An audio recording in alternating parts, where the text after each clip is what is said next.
Okay, so it's finally here. Godzilla versus Kong. Does it live up to all the expectations? Let's find out.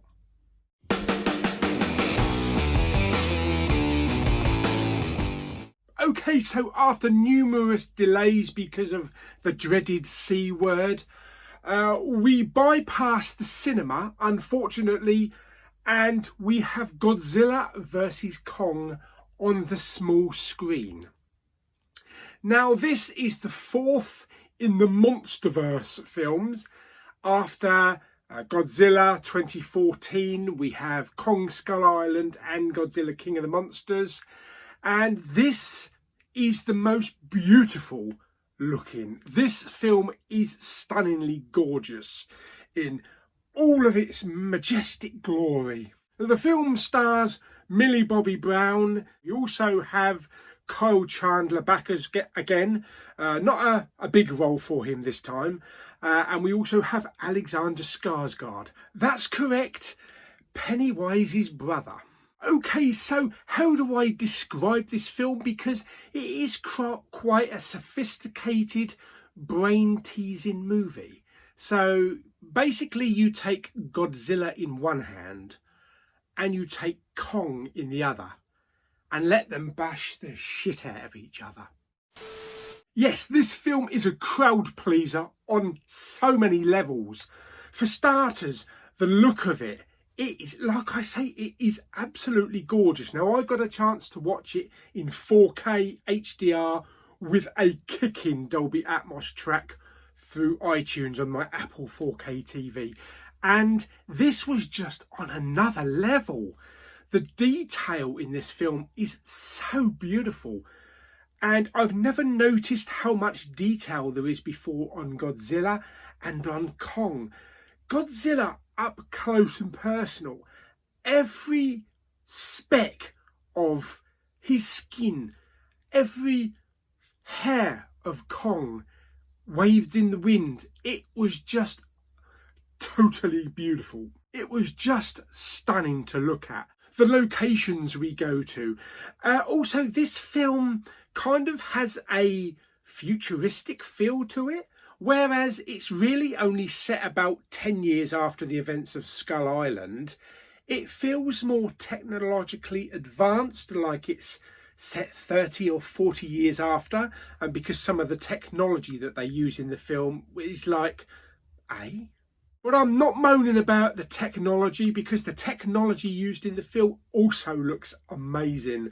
And without this technology, we wouldn't really have had the payoff in the movie. There's all sorts of colours in this film. There's beautiful looking sequences in this film.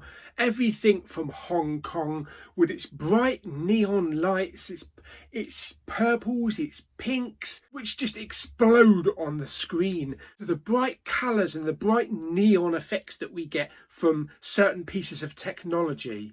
So the film is really about Godzilla, that after a certain amount of time, he's kind of got bored with the human race and he started to cause a bit of trouble. And the only way that they think they can stop Godzilla is to bring in Kong and let them slug it out.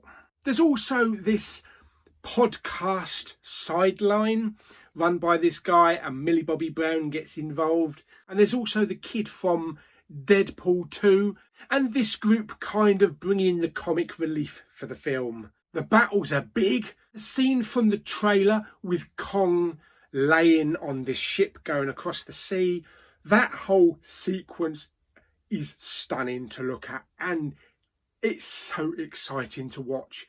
And I just really miss that we can't watch this film on the big screen, because this is a summer popcorn blockbuster.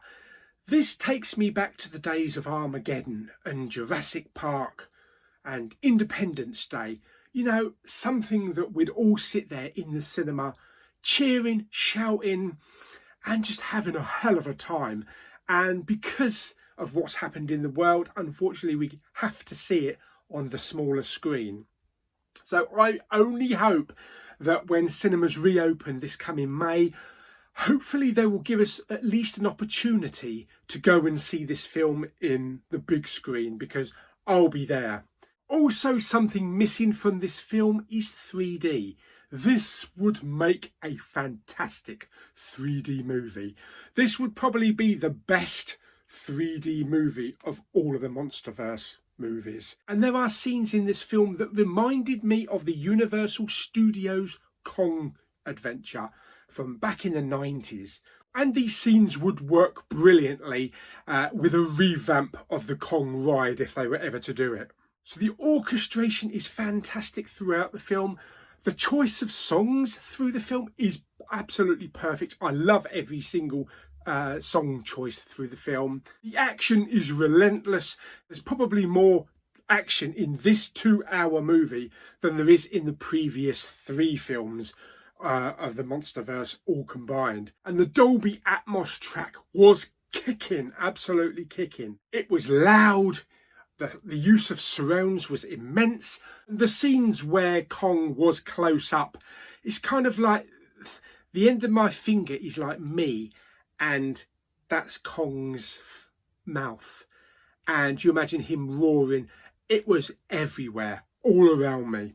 This film flowed a lot better than the previous films. The 2014 Godzilla, the Gareth Edwards one, was my favourite.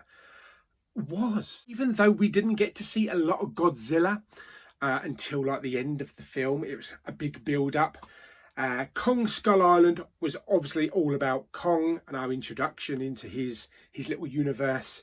And then we get King of the Monsters, which is just monster on monster. No real interest in any of the human characters.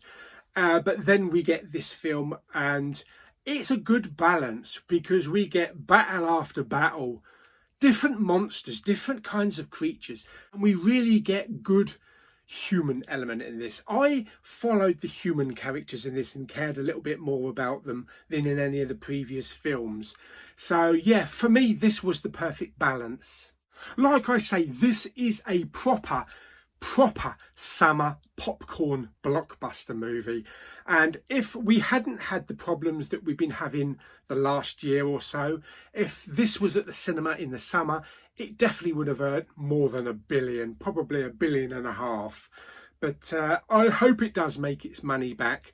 I know the 4K has already gone up for sale, and I have put my pre-order in for the Steelbook. The Steelbook looks absolutely stunning, so I'm excited to get that. Maybe we will get a 3D release from somewhere around the world, like we did with, Wonder Woman and several other films. But yeah, this was a great afternoon and just a brilliant action movie. Okay, so as much as I love the previous Godzilla films and as much as I love Gareth Edwards' 2014 film, Godzilla vs. Kong is now my absolute favourite of the Monsterverse series of movies. So how would I rate Godzilla vs. Kong on a scale of 1 to 10?